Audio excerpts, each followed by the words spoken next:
Santa Catarina é referência nacional em doação e transplante de órgãos. Possui um sistema bem estruturado e profissionais capacitados para esse serviço. Hoje, o estado tem cerca de 1.500 pessoas aguardando por um transplante. A maior demanda é por rim, fígado e córnea. Vamos conversar sobre a importância de ser um doador, como funciona e por que o estado é referência nesse assunto. Agora, aqui na TV AL.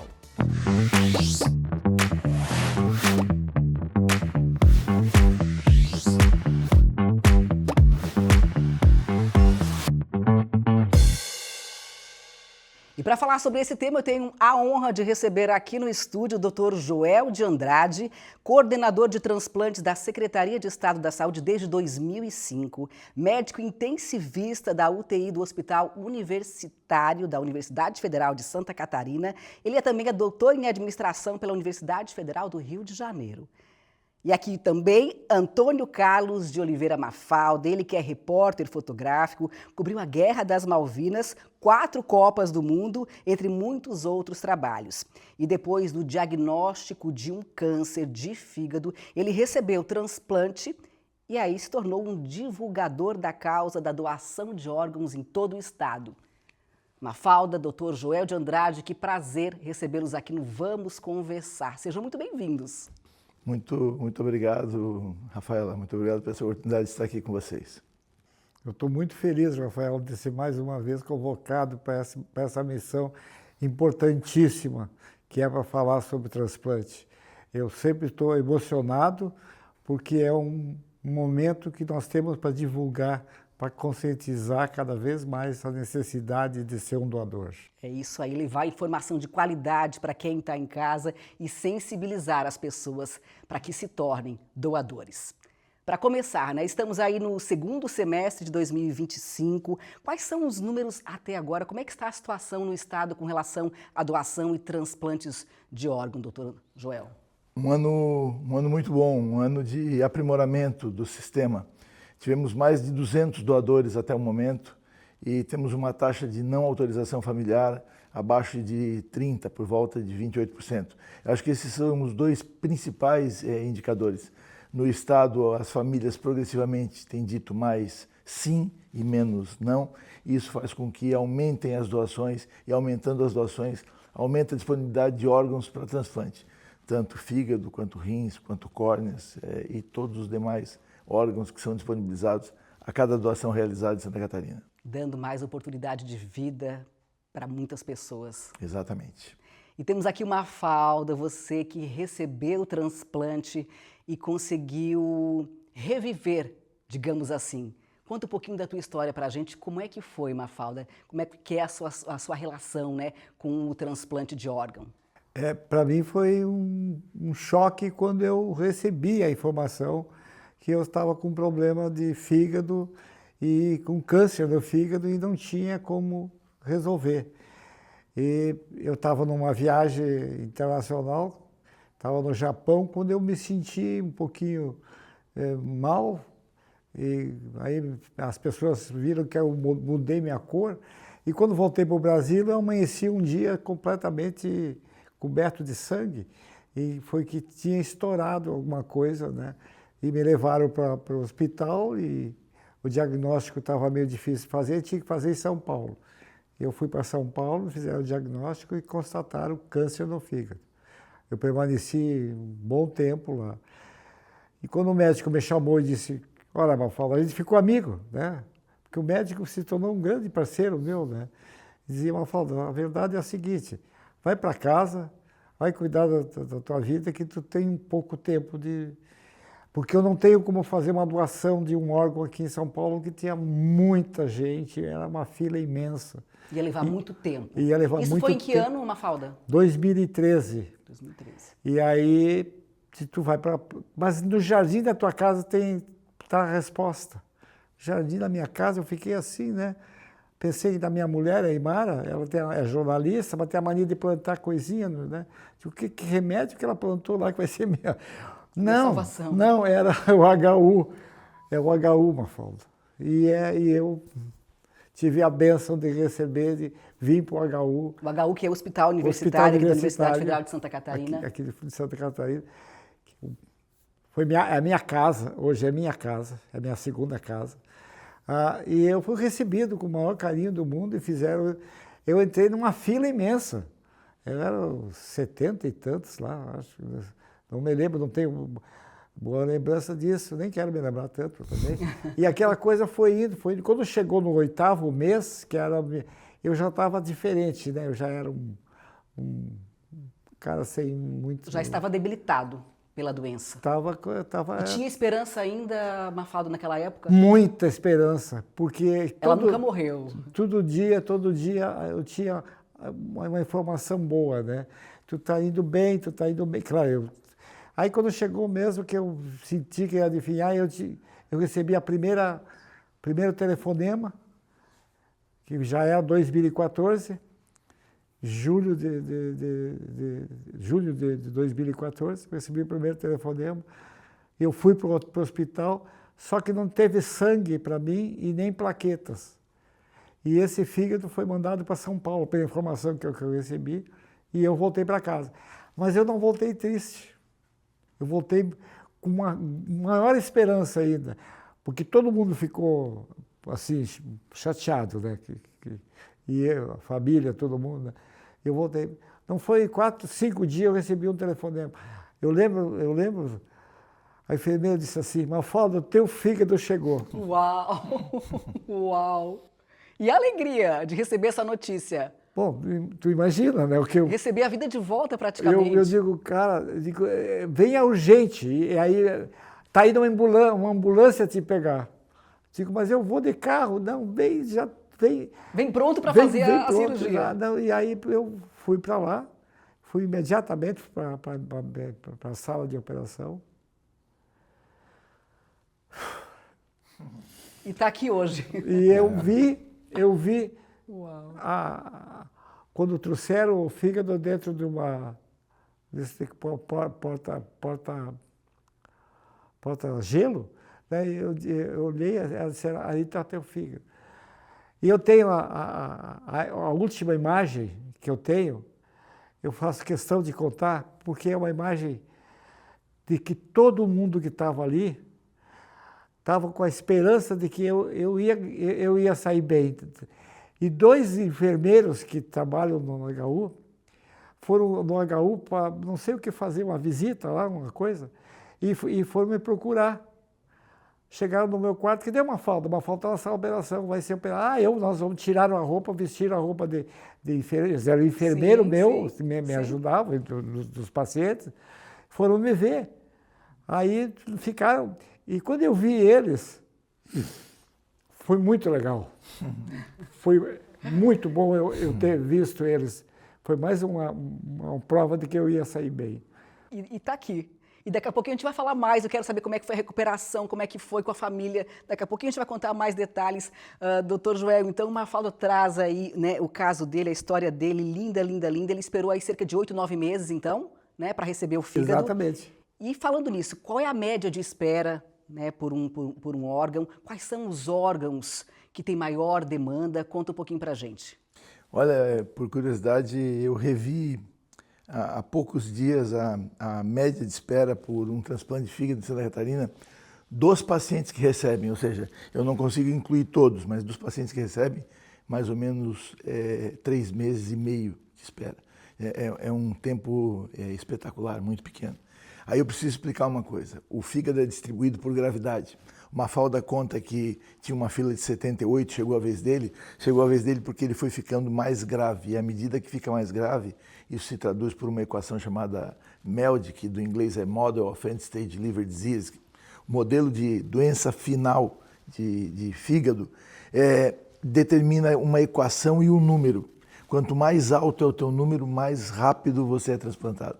Então, quando eu falo de 3 meses e meio de espera, é que os pacientes mais graves de Santa Catarina estão esperando muito pouco. E nós temos uma taxa de doação bastante boa e um número de inscrições em fila para o fígado que não é tão grande. Então, isso torna a fila uma das melhores filas que nós temos aqui. Mas eu queria destacar, Rafaela, um exemplo, assim, um aspecto maravilhoso de tudo que Mafalda conta, né? Mafalda, há 13 anos atrás, tu tinhas que idade? Até os 73. Não, há 13 anos atrás. Ah, eu não me lembro agora. Tu tens 70, 76 eu tenho. 76. Bom, Tinha 63, o 63. Mafalda é uma pessoa, exatamente, o Mafalda é uma pessoa que já na casa dos 60 anos é transplantado e tem a possibilidade de viver com esse transplante até esse momento por 12 anos, gozando de saúde, de atividade. Ele não é uma pessoa aposentada, ele é uma pessoa que vive da atividade profissional dele, é um fotojornalista. E tem algo muito bonito dentro disso, que eu acho que Mafalda já me contou em outras situações que o fotógrafo Mafalda mudou depois do transplante, que a sensibilidade dele é outra, né? Então, o primeiro paciente transplantado no HU, que é o Nilson, ele uma vez me disse um negócio que eu sempre guardei comigo. Ele disse: doutor, não é que eu estou vivendo mais anos, é que eu estou vivendo os melhores anos da minha vida. E isso é muito importante. Quer dizer, não é só dar mais tempo de vida para a pessoa, é dar um tempo de vida com qualidade, que a pessoa possa construir, desfrutar, viver, que é o caso de Mafalda. Que é uma E onde pessoa ela passa a valorizar ainda mais a Claro. vida, porque na verdade ela teve uma segunda chance, né? E que é uma pessoa tão amorosa que lembra de ser grato a tudo isso que aconteceu, né? O Mafalda liderou vários projetos pelo Brasil relacionados à mobilização da sociedade por mais doação. Quer dizer, ele podia ter dito: não, meu problema está resolvido, agora eu vou ver minha vida. Assim. Mas não é essa a atitude dele, e eu acho isso muito bonito. De que forma você vem apoiando hoje a causa, Mafalda? E conta pra gente um pouquinho do que o doutor falou aqui. Você virou uma outra pessoa mais sensível, a vida mudou. De que forma? Essa oportunidade, essa nova oportunidade, faz com que tu passe a analisar o que realmente... Eu teve uma época que eu tive que ficar... eu tive uma rejeição muito forte, né? E essa rejeição... os médicos tiveram que tomar uma iniciativa. Não puderam nem avisar a família, nem nada, me levaram imediatamente, me abriram, porque eles não sabiam o que estava ocorrendo. Entende? E teve a sorte que era um entupimento que teve e que puderam cortar e desentupir. Eles fazem uma brincadeira comigo. Eles disseram que quando abriram, viram que mas vamos cortar aqui, vamos... Aí não tinha cola, mandaram comprar uma cola tudo, sabe, essas colas. E fizeram uma fala, colamos lá e ó, tá aí, ó, tá que tudo cola certo. boa. Então, essas coisas me deu uma nova perspectiva de um novo viver. E eu vi que as coisas poderiam ser outro caminho, mas eu não queria abandonar nunca isso aqui. O fotojornalismo, a sua paixão. E aí houve aquele impasse, né? Mas fala, tu não pode fazer isso, tu não pode andar assim, tu não pode caminhar para... Porque eu estava, Sim, claro... exigiam cuidados, né? Cuidado, Pós-cirúrgicos. eu tinha que ter... Eu prometi para eles, eu vou cuidar. Cuidei. No 6º mês, eu fui no HU e disse para eles, digo, vocês me deram nova vida, agora não vou me tirar ela. Eu preciso fotografar. E aí eles me abriram e deixaram eu fotografar, sabe aonde?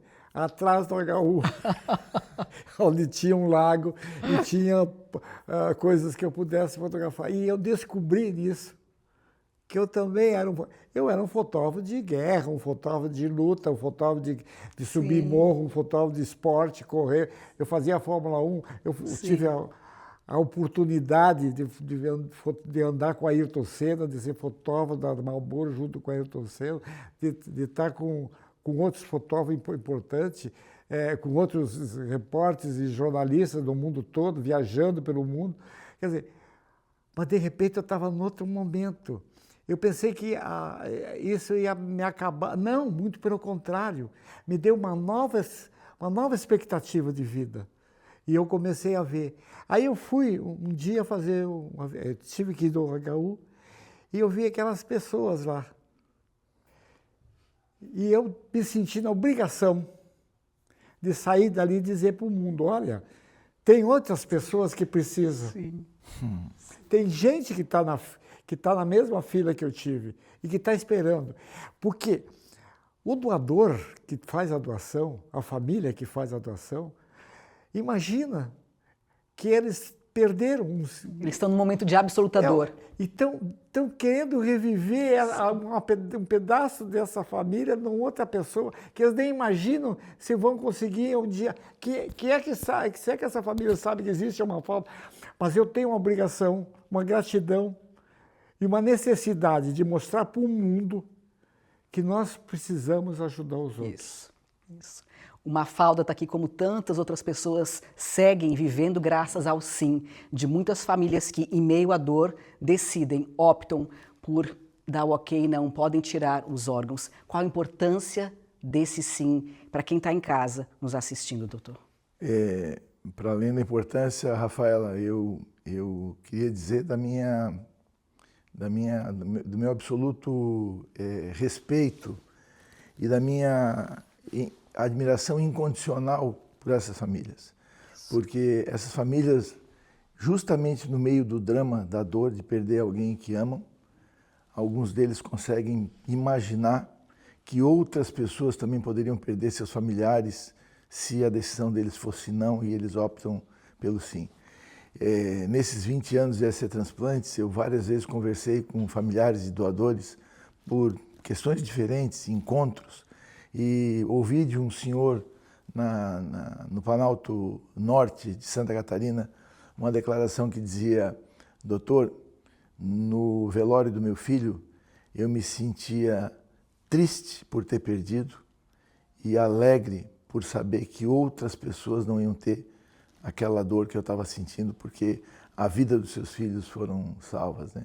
Em Joinville, também no Nordeste de Santa Catarina, uma mãe declarou, depois de doar os órgãos da filha, morta nas condições de morte cefálica, que ter filhos dói muito, mas perdê-los dói muito mais. E que foi a decisão mais difícil da vida dela, mas que ela morria de orgulho por saber que outras mães não iam sentir a dor que ela sentia. Quer dizer, isso é um exemplo supremo de solidariedade, né?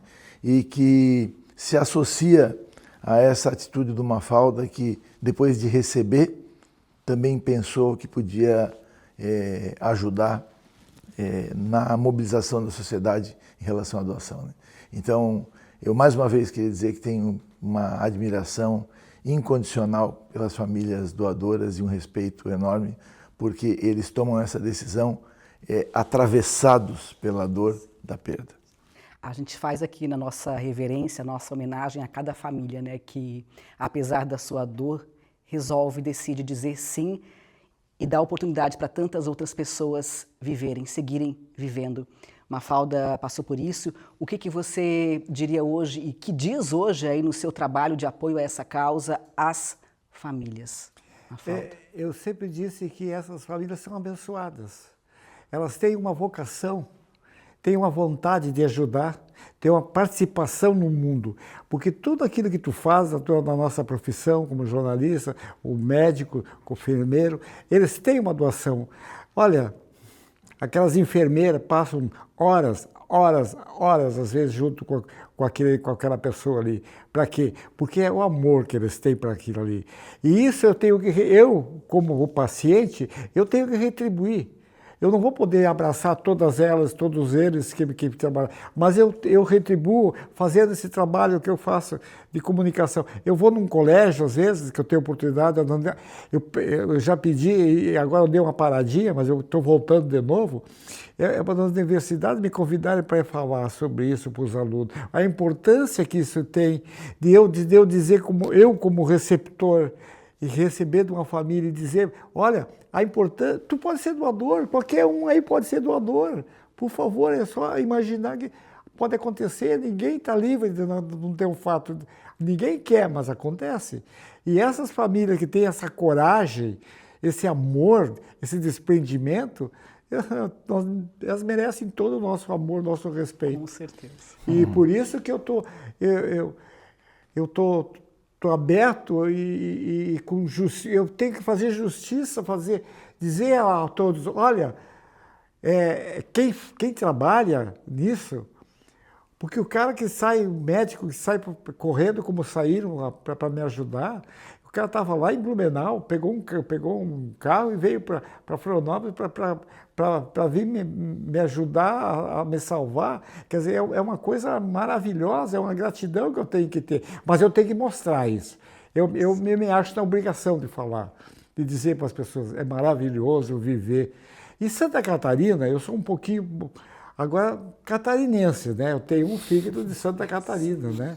Então, eu quero dizer que Santa Catarina, ela, por si só, ela tem essa vocação de se doar.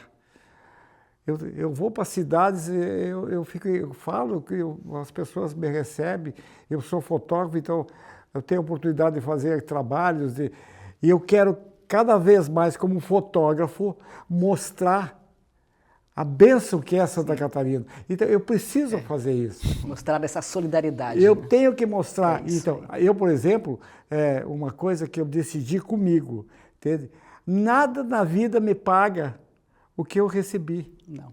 Então, nada me paga para que eu fale. Ninguém tem, entende? Agora, eu tenho que ter o direito de trabalhar. Não pode ter preconceito, porque o cara que recebeu um fígado, um pulmão, não é doente.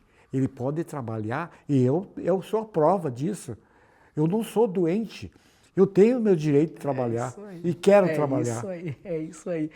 Doutor, Santa Catarina é isso tudo que você falou, né, Mafalda? É referência nacional, é o segundo maior transplantador, só perde para os Estados Unidos. Nós temos o maior sistema público de transplantes. Isso é muito importante. É muito importante, referência, é modelo. Né? Fala um pouquinho sobre isso. Então, eu estava com vontade de falar sobre isso, eu agradeço então, a tua pergunta, Rafaela. É que o exemplo do Mafalda é muito bom, porque o Mafalda optou por ser operado dentro de uma instituição pública federal de ensino. Ele foi para um hospital público, enfrentou a fila comum do Sistema Único de Saúde, esperou o tempo que tinha que esperar e foi transplantado. Né? Isso é muito bonito, porque eu não quero fazer uma oposição a nenhum outro modelo de gestão. Nós temos em Santa Catarina o Hospital Santa Isabel, que já transplantou 1.700 pacientes. Que é onde? Em Blumenau. Um dos maiores centros do Brasil. Mas é preciso que a população entenda que esse sistema funciona assim, com filas, organizado, é um sistema sério, é um sistema que não se dobra... Para ser justo, né? Que não se dobra a nenhum tipo de conveniência, né? O Mafalda é uma pessoa que trabalhou muito com governadores de Santa Catarina, não um, vários, né?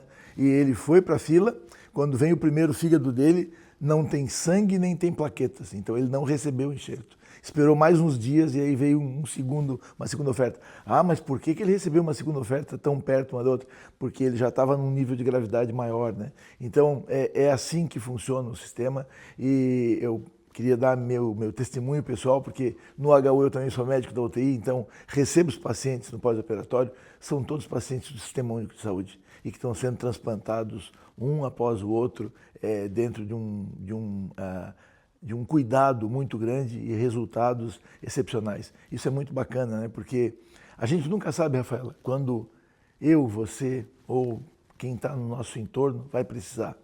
E é muito interessante que tenha um sistema que se possa confiar para que a gente utilize caso necessite. Exatamente. Um sistema que, de forma gratuita, atende esses pacientes, desde exames, internação, transplante, né? Então, há que reforçar esse aspecto, né? Sim. Isso que faz de Santa Catarina esse modelo, essa referência, e que faz tudo isso dar tão certo aqui no estado. Nós temos hoje, inclusive, uma média bem baixa se comparado com o resto do Brasil com relação à fila, né?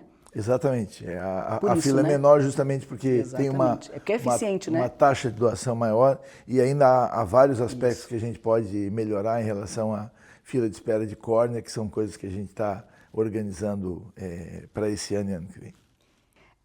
Que tipo de órgãos e também tecidos podem ser doados, podem ser transplantados?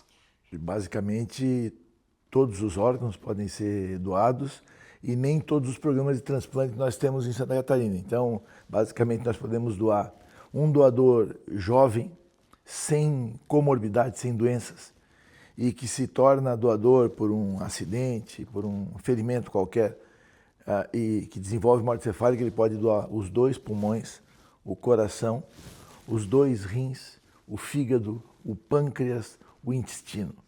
Isso são órgãos. Além disso, ele pode doar o tecido ocular, tanto a córnea quanto a esclera, as válvulas cardíacas, se o coração não for utilizado para transplante, a pele e o tecido ósseo, côndrio, fáscio ligamentar, ou seja, o tecido ósseo. Então, olha quanta coisa. Um doador ideal, ele pode beneficiar 200, 300 receptores, dependendo da forma como o osso vai ser processado e oferecido para as equipes de transplantes. É muita coisa. Como ser um doador? A decisão deve ser tomada ainda em vida? No Brasil, a regra é essa, quer dizer, a decisão no Brasil é da família. Então, quando o indivíduo falece, a família é consultada sobre a questão da doação ou não.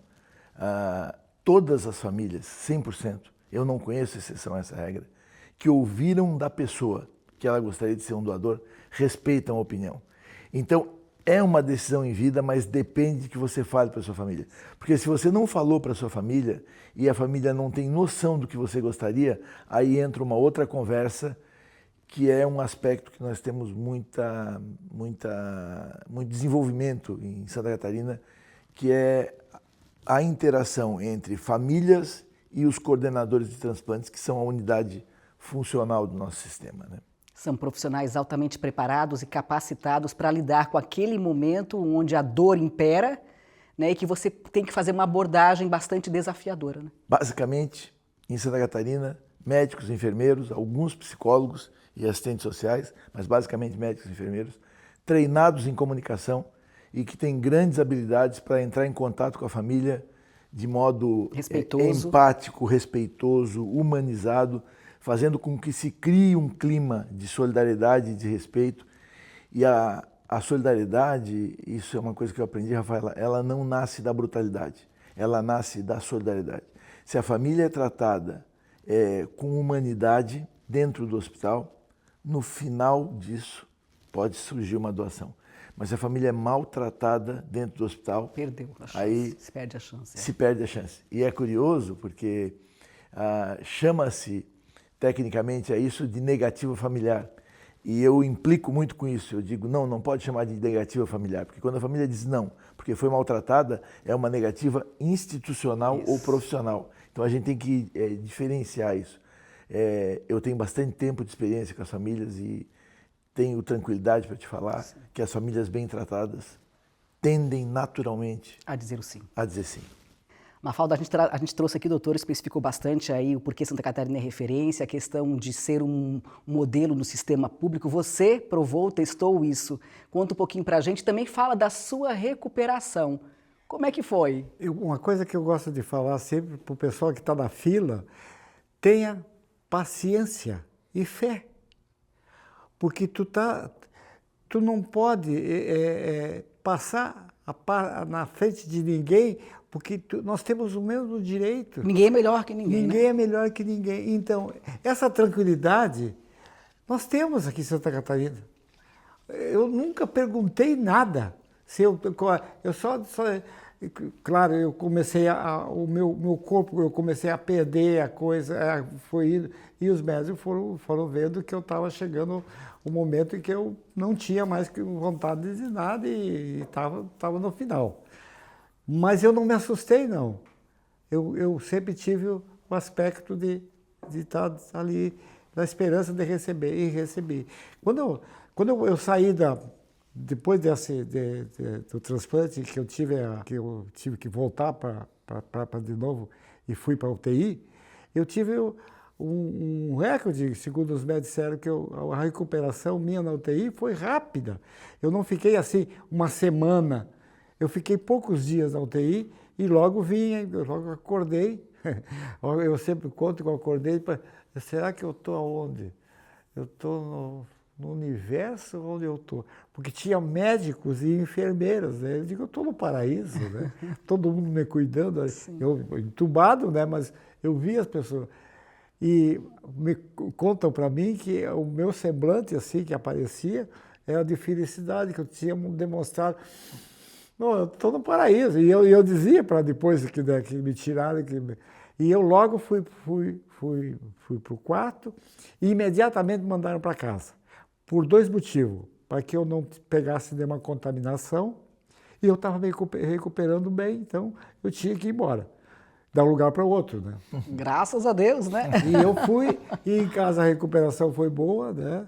Uma coisa que eu também digo, que é bom saber, é seguir as normas, os protocolos que são rigorosos. E tu tem que seguir. No começo tu pode achar, mas depois tu vai acostumando, todo dia tu vai fazer aquilo, é rigoroso aquilo. Claro que vai chegar uma hora que tu vai dizer assim, agora eu quero trabalhar, né? Eu quero fazer isso. Sim, mas no início seguir as orientações médicas é fundamental para uma boa recuperação. Eu sigo até hoje os horários, as coisas que me pedem, alimentação. Às vezes eu faço alguma bobagem e aí eu sou obrigado. E outra coisa, não escondam se tu fez coisa errada, conta a verdade. Porque é preciso informar o médico como é que tu tá. Entende? Às vezes eu como uma alimentação forte, quando eu vou para o médico eu conto, aconteceu isso comigo, eu sei que é brabo eu receber a... Vai levar um puxão de orelha. Vai. E elas me dão e eles me dão, não é fácil. Mas eu conto, eu não tenho... E a recuperação para mim foi muito boa, entende? Eu fiz um desafio comigo, que eu gosto da montanha, e eu fotografo muito aí na serra, né? E tem uma montanha ali perto de São Joaquim, que eu digo que é a minha montanha. E eu disse para minha filha e para minha mulher, para a Imara e para a Petra e para a Jana, eu digo, eu vou subir essa montanha. Ela disse, você não pode subir essa montanha. O conselho é que ela não exercesse força por causa que poderia acontecer algum... Eu vou subir. E eu sentia dor, uma dorzinha, uma dor. Eu comecei a subir a montanha e a minha filha fotografando e a outra filmando, dizendo assim, pai, para, volta. E eu digo, eu vou. Quando eu consegui subir lá, e a pedra eu vi os quêdios, aquelas coisas, eu abri os braços e gritei, viva a vida! E aí tornou um slogan para mim, Uau, que é Viva a vida! Porque que era lindo, um momento que eu... E se eu for no HU e disser para o médico que eu estou sentindo alguma dor, é pura mentira. Ou eu quero alguma coisa, entendeu? Quer atenção. Eu ia perguntar como ele está se sentindo e ele já declarou. Doutor, agora quero fazer a pergunta para o senhor. São mais de 20 anos nessa área. Quero saber o que o motiva, quais são as alegrias e os desafios. Eu acho Depoimento pessoal. O que mais me motiva é poder ter uma matéria-prima tão nobre de trabalho, né? A gente trabalha com a solidariedade, quer dizer, as pessoas sobrevivem pela solidariedade alheia e poder trabalhar educando, treinando profissionais de saúde, desenvolvendo estratégias que os coloquem juntos para ter melhores resultados, liderar uma área da saúde de Santa Catarina que é considerada super avançada e ter um retorno muito bom dos meus parceiros, né? Ontem nós tivemos uma reunião para discutir um tema emergencial, assim, convocada na terça-feira, que reuniu mais de 38 pessoas, médicos e enfermeiros, realmente interessados em produzir melhores resultados, né? Ontem, de modo espontâneo na reunião, apareceu uma sugestão que todo mundo acatou, de que no dia 24 de setembro, que é o mês da doação, né, e o dia da doação de órgãos é 27, nós vamos ter em todos os hospitais doadores de Santa Catarina eventos simultâneos de educação e de treinamento. Eu morro de orgulho desse trabalho, eu morro de orgulho de fazer parte desse trabalho, né? E tenho isso como uma razão não para trabalhar, uma razão para viver. Uma missão. Eu acho que sim. Uma missão. Me motiva demais. Muito bem. E a sua missão, Mafalda? Eu quero dizer que o Dr. Joel é meu amigo. E isso é uma coisa que eu tenho muito orgulho. E dizer que ele é. Tá difícil de segurar a emoção nesse estúdio, gente. É muito difícil tu não ter esse amor, que eu tenho um amor como os outros também têm pelo Joel. O Joel é o missioneiro, né? Ele tem a missão, a vocação dele é essa. E como ele diz, solidariedade, lidar com isso não é fácil. Porque a gente vê que é um sistema bem estruturado, profissionais capacitados tecnicamente. Agora, nada disso se faz sem a humanização, não é verdade? Sem amor, né, doutor? É isso, não resta dúvida nenhuma. Especialmente a questão da doação está totalmente vinculada a isso. Existem estudos, a Espanha tem apontado para isso há muito tempo, mas nos Estados Unidos também, mostrando que quanto melhor a qualidade de contato, da comunicação e do acolhimento, da empatia que se tem para as pessoas, melhores são os resultados, né?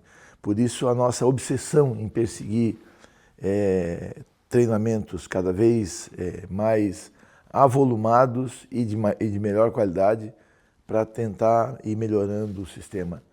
Esse ano foi impressionante, nós tivemos já em Santa Catarina, em 2007, 70% de não autorização num ano.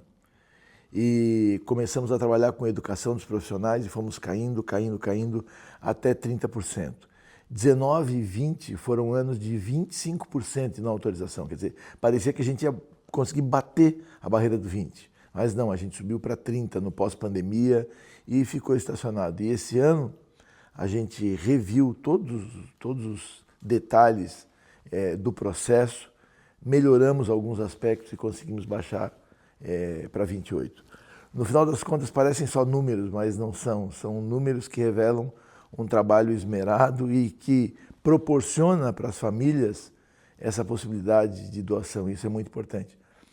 Eu, quando comecei a trabalhar nessa área, por uns 3 anos, eu achava que quem se beneficiava é quem recebia transplante. Depois entendi que não. Entendi que as famílias doadoras também têm um grande ganho com isso. Quer dizer, atenua o luto, torna a vida deles diferente, ressignifica a perda, né? Tem um pouco até de uma coisa que uma Mafalda mencionou. Algumas vivem nessa fantasia de que parte do corpo do meu filho está vivendo em outra pessoa, como se o filho vivesse.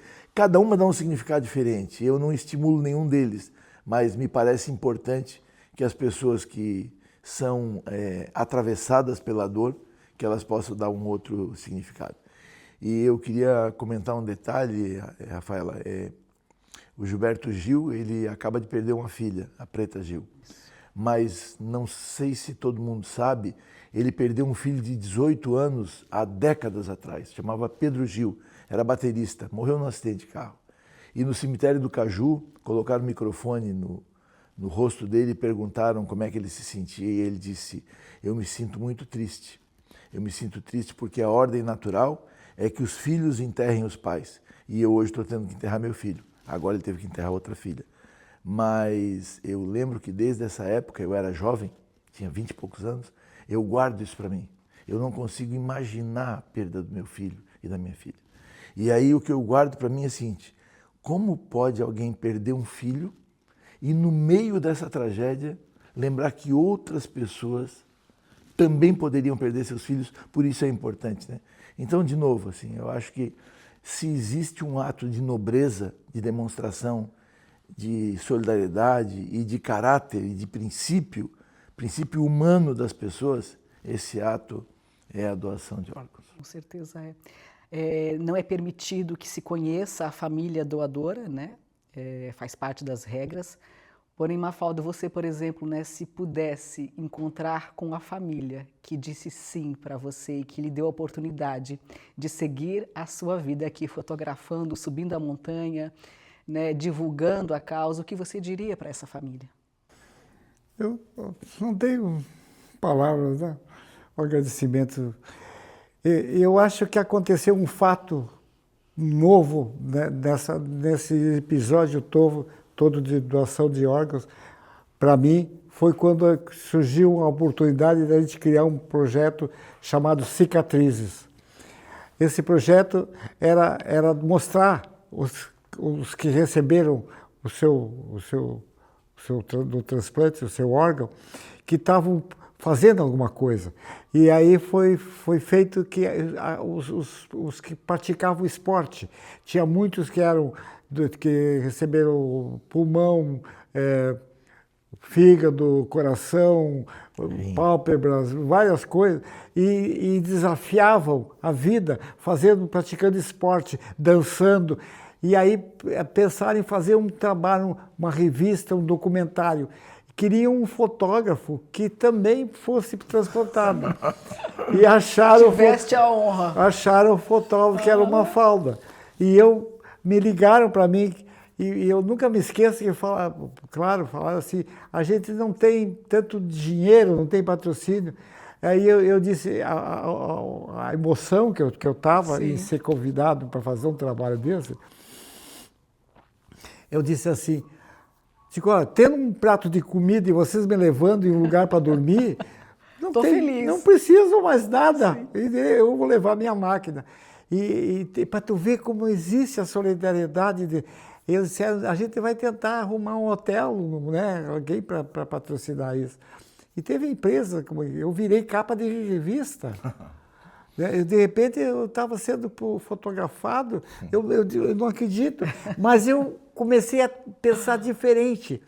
É o momento de eu mostrar para essas famílias que essas pessoas que receberam os órgãos estão aqui. Estão vivendo o melhor da vida. Essas famílias, não interessa se é uma Mafalda, se é o João, se é o Pedro, mas eles estão ali expostos, eles estão correndo, outros estão dançando, outros estão saltando. E eu fiquei 2 semanas em São Paulo fotografando, vendo um amigo. Aqueles encontros maravilhosos que a gente se encontrava, olha, eu recebi um coração, estou correndo. Uau. O outro dizia, eu recebi isso. É muita emoção. Sim. Tu tem que mostrar que o coração está bem para resistir tudo isso. Eu pegava a máquina, botava na cara e começava a fotografar. E às vezes embaçava porque... que loucura, eu estou aqui, entende? E a pessoa está aí, eu estou sendo... Aí vem também o valor da fotografia, o valor da história, da narrativa que eu estou dando para... Tu só vai lembrar disso, pega aquela imagem lá de uma Mafalda, entende? É maravilhoso, né? Então, essas famílias, não tem como dizer nada, a não ser... Qualquer palavra parece pouco, né?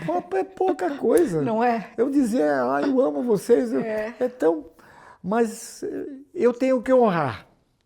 E eu quero honrar, viu? E você honra vivendo a sua vida da melhor forma possível. Exatamente. E contribuindo com a causa. Eu quero que eles tenham, mesmo sem saber, eles saibam que tenham orgulho de que esse órgão está bem. Antes de encerrar, doutor, como é que funciona essa engrenagem com relação à fila e à distribuição dos órgãos que são doados? Basicamente funciona, por um lado, os pacientes que têm necessidade de transplante, seja ela problemas oftalmológicos, ou problemas renais ou hepáticos, vão nos serviços especializados, autorizados pelo Ministério da Saúde, que funcionam em Santa Catarina, são examinados e ingressam em lista. Uma vez em lista, a distribuição daquilo que é doado se dá de maneira exclusivamente técnica, mas um pouco diferente para cada um dos órgãos ou dos tecidos. Por exemplo, a córnea é fila indiana. Se eu sou o número 21 da fila, precisa que 20 pessoas transplantem antes que chegue a minha vez. Se 21 transplantaram e não chegou, 20 transplantaram e não chegou a minha vez, é porque houve uma urgência, um retransplante, algo que mexeu na fila. Mas isso é totalmente compreensível. Já o rim não tem nenhuma lógica de fila. O rim funciona assim.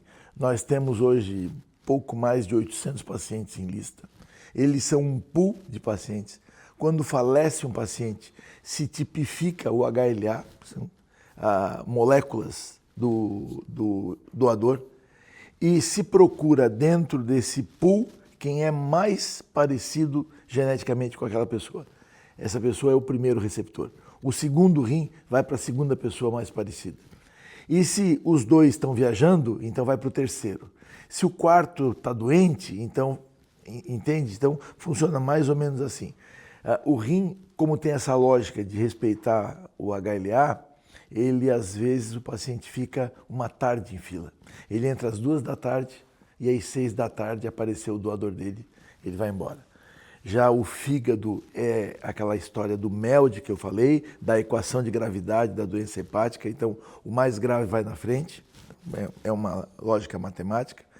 Pulmão e coração, cada um tem grupos sanguíneos, grupo A, B, AB e O, e depois desses 4 subtipos existem para o coração o peso, porque eu não posso receber, eu tenho mais de 100 quilos, então eu não posso receber um coração de uma pessoa de 70 quilos, porque não vai funcionar em mim. Não é compatível. Exatamente, não tem poder de segurar a minha circulação. E no pulmão funciona a questão da estatura, porque se o pulmão é muito grande, ele não vai caber no peito do outro receptor. Então a estatura funciona como um elemento central. Mais ou menos é assim, mas o essencial é reafirmar. A distribuição é absolutamente técnica, feita por programas informatizados do Ministério de Saúde e totalmente rastreável.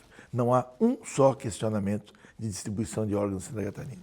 Então, às vezes, um órgão daqui vai para outro lugar do Brasil e vice-versa. E todo dia essa engrenagem funciona. Vai funcionando. E qual é o tempo assim, máximo para a retirada do órgão e transplante?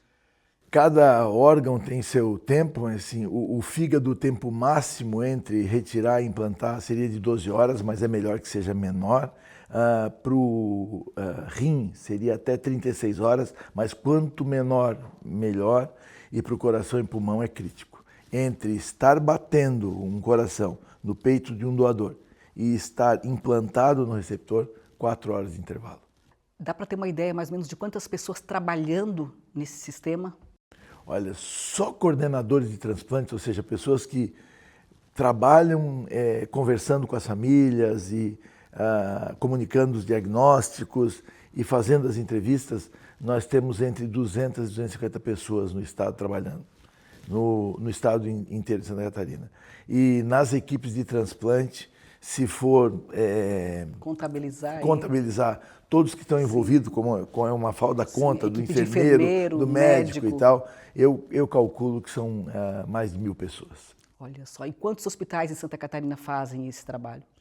Os transplantes de órgãos, hoje 6 hospitais de Santa Catarina transplantam entre rim, coração, fígado e pâncreas, e tecido ocular são mais de 25 instituições, porque aí também não é restrito ao hospital. Todo o trabalho coordenado pelo SC Transplantes, né? Exatamente, o SC Transplantes faz toda a coordenação, tanto da autorização das equipes, quanto da distribuição de órgãos e tecidos no território catarinense. Muito bom. Adorei a gente bate-papo e conhecer um pouquinho mais dessa engrenagem toda, saber um pouquinho da história do Mafalda, do Dr. Joel. A gente vai para os finalmente. Eu gostaria que você fizesse as suas considerações finais, deixasse uma mensagem aí para quem está nos assistindo. Eu queria dizer o seguinte: nunca perca a esperança. Acredite sempre que o ser humano sempre dá uma surpresa. E cada um tenha fé e busque fazer sempre alguma coisa em função daquilo, da vida. Eu posso dizer para vocês que a minha vida mudou, e mudou muito para o bem, para ver as coisas boas, e para ajudar, e para pagar, que não tem nada no mundo que não seja gratidão para essas pessoas. Eu quero salientar uma coisa aqui, que nós, Santa Catarina, somos exemplo para o país todo. Eu participei já de encontros aqui internacionais, e eu quero falar que eu virei um cara internacional no negócio de transplante, que a TV espanhola, junto com um grupo de médicos, saiu da Espanha para vir me entrevistar.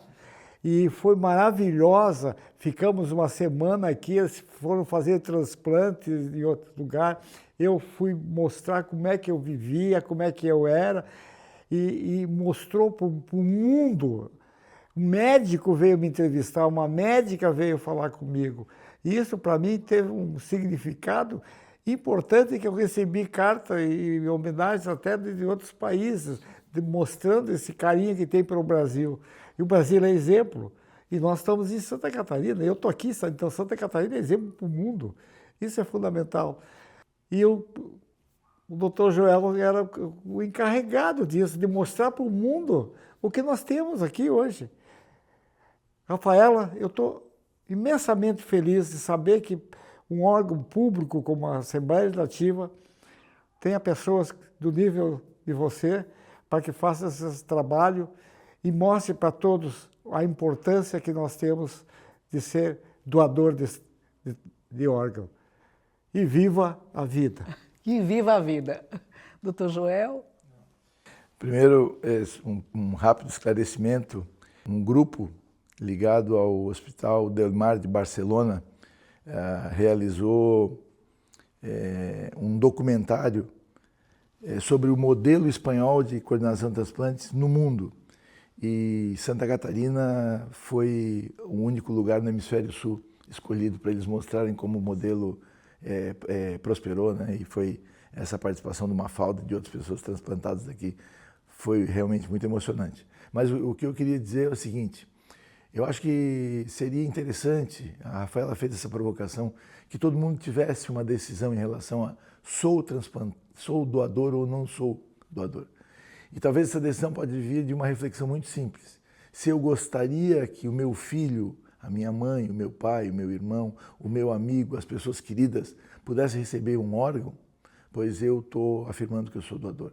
E se eu sou doador, eu devo chamar minha família e comunicar essa decisão, porque isso vai ser levado adiante, é certo, né?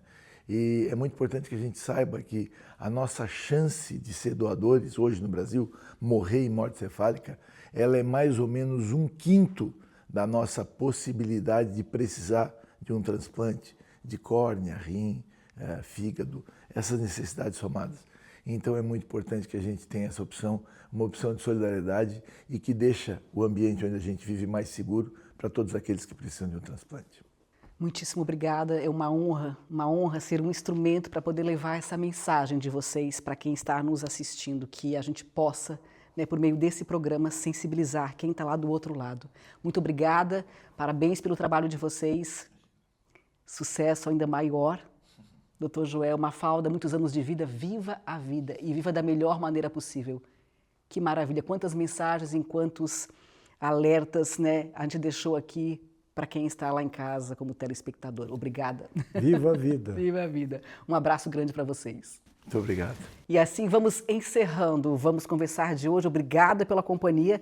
Nós nos vemos num próximo programa com muito mais informações de qualidade, relevantes para você.